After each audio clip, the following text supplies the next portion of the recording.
మాజీ ఎమ్మెల్యే వల్లభనేని వంశీకి నూజివీడు కోర్టు రిమాండ్లో మరో రిమాండ్ విధించింది.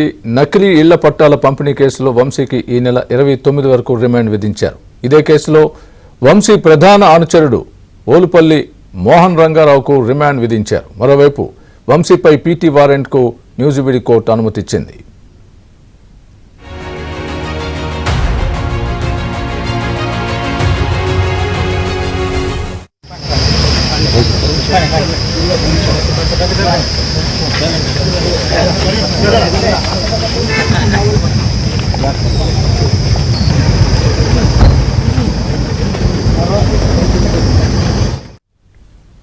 ఇదే అంశానికి సంబంధించి పూర్తి అప్డేట్ మా ప్రతినిధి ప్రసాద్ చెప్తారు. ప్రసాద్, చెప్పండి, వంశీ మరోసారి రిమాండ్ తీసుకునే అవకాశం కనిపిస్తుంది. పీటీ వారెంట్తో తీసుకెళ్లారు. ఏదైతే ఇళ్ల పట్టాల కేసుకు సంబంధించి ఏం జరగబోతోంది?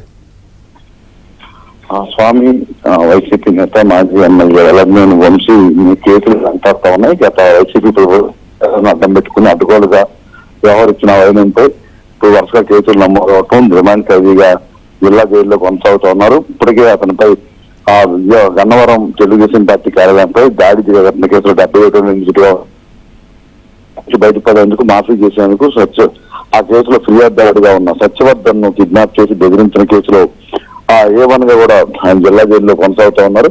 అయితే మరోవైపు భూ కబ్జా కేసుకు సంబంధించి కూడా ఇప్పుడు కేసు నమోదైన నేపథ్యంలో వరుసగా ఇటీవల కాలంలో దాదాపు 90 రోజుల పాటు ఈ కేసు విచారణ కూడా సాగింది. ఆ రెండు కేసుల్లో ఇప్పటికే బెయిల్ మంజూరు కాక ఈ రోజు విజయవాడ సిఐడి కోర్టులో ఈ తెలుగుదేశం పార్టీ కార్యాలయంపై దాడి ఘటనకు సంబంధించి మరికొచ్చేపట్లో తీర్పు వెలువరించనున్నారు. అయితే ఈ కేసులో బెయిల్ మంజూరు అవుతుందో లేకపోతే డిస్మిస్ చేస్తారనే అంశంలో న్యాయవాదుల మధ్య చర్చ నడుస్తోంది. ఈ పరిణామాల నేపథ్యంలో అనూహ్యంగా బాపులపాడు మండలంలో ఆ ఇళ్ల పట్టాలకు సంబంధించి నకిలీ పట్టాలు అంటే అధికారుల సంతకాలు ఫోర్జరీలు చేసి వారి స్టాంపులు వేసి ఎన్నికలకు ముందు ఓట్ల కోసం కొంతమందికి పంపిణీ చేసినట్టు ఆయనపై అదే కేసు నమోదైంది. దీనికి సంబంధించి నిన్న నూజివీడు కోర్టులో బాపులపాడు మండలంలో జరిగిన వ్యవహారంపై అనుమతి పోలీసులు నూజివీడు కోర్టులో పీటీ వారెంట్ దాఖలు చేశారు. దీనిపై ఆమోదం న్యాయమూర్తి కూడా ఆదేశాలు జారీ చేయడంతో ఈ రోజు ఉదయం విజయవాడ జిల్లా జైల్లో ఉన్న వల్లభనేని వంశీని అతనితో పాటు అతని అనుచరుడు రంగాన్ని ఇద్దరిని కూడా నూజివీడు కోర్టులో హాజరుపరిచారు. కేసు విచారణ జరగగా ఈ నెల 29వ తేదీ వరకు కూడా రిమాండ్ విధించారు. దీంతో అతను మళ్ళీ విజయవాడ జిల్లా జైలుకి తరలిస్తున్నారు. ఈ రోజు విజయవాడ ఇక్కడ ఏసీబీ కోర్టులో వాదనలు ముగిసిన నేపథ్యంలో మనకు వచ్చేప్పుడు తీర్పు వెలువరిస్తున్నారు.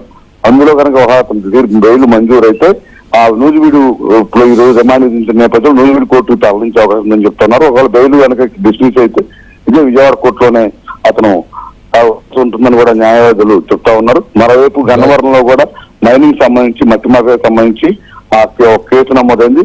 దీనికి సంబంధించి కూడా ఇప్పుడు అతన్ని విచారించే అవకాశం ఉందని కూడా చెప్తా ఉన్నారు. అయితే దానికి పీటీ వారెంట్ అయితే ఇంకా దాఖలు చేయలేదు. దానికి సంబంధించి ఇప్పుడు అభిప్రాయాలు తీసుకున్న తర్వాత పీటీ వారెంట్ జారీ చేసే అవకాశం ఉంది. ఇలా మొత్తం మీద వరుసగా వంశీలు చేసిన పాపల కేసులు వెంటాడుతున్నాయి.